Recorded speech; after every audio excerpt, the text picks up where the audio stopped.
কচুথুৰি টেঙা জোল কাৰ কাৰ প্ৰিয় জনাবচোন দেই। আমি হ'লে এইবোৰ শাক পাচলি বহুতেই ভাল পাওঁ, বিশেষকৈ কচুথুৰি আৰু কলপচলা কলডিল সঁচাকৈয়ে ভাল লাগে।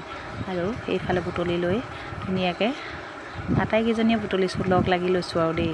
গোটেইকেইজনীয়ে তেনেকৈ লগ লাগি খাম বুলি কথা পাতি লৈ ইফালে পুখুৰী পাৰে পাৰে কচুথুৰি বুটলি ল'লোঁ। কচুথুৰিকেইডাল কিমান যে ধুনীয়াকৈ ওলাই আছে দেখিছেনে বাৰু, থুৰি থুৰি।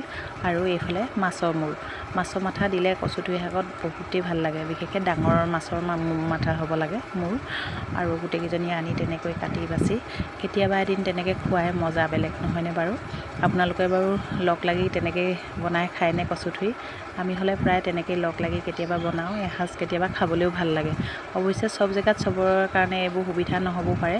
আমি হ'লে তেনেকৈ লগৰবোৰৰ লগত তেনেকৈয়ে লগৰ কেইজনীৰ লগত খাওঁ আৰু এইফালে কাটি বাছি লোৱা কচুথুৰিখিনি কুকাৰতে দি ল'লোঁ। আৰু মাথাকেইটা কেৰাহীতে অলপমান তেল কম পৰিমাণে দি লৈ অকণমান লৰাই লৈছোঁ।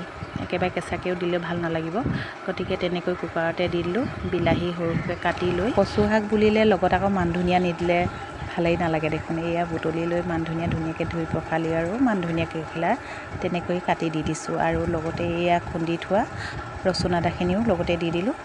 কেইটামান জলকীয়া, বেছি গৰমত বেছিকৈ জলকীয়া দিবও নোৱাৰি, গতিকে কম পৰিমাণে দিছোঁ। আৰু নিজৰ পৰিমাণ অনুযায়ী নিমখ হালধি দি এইফালে কুকাৰত মজাকৈ এতিয়া উতলি মেলি এয়া কচুথুৰিখিনি কেনেকুৱা ধুনীয়া, খাই চাবচোন কেতিয়াবা, কেনেকুৱা লাগিলে জনাব দেই।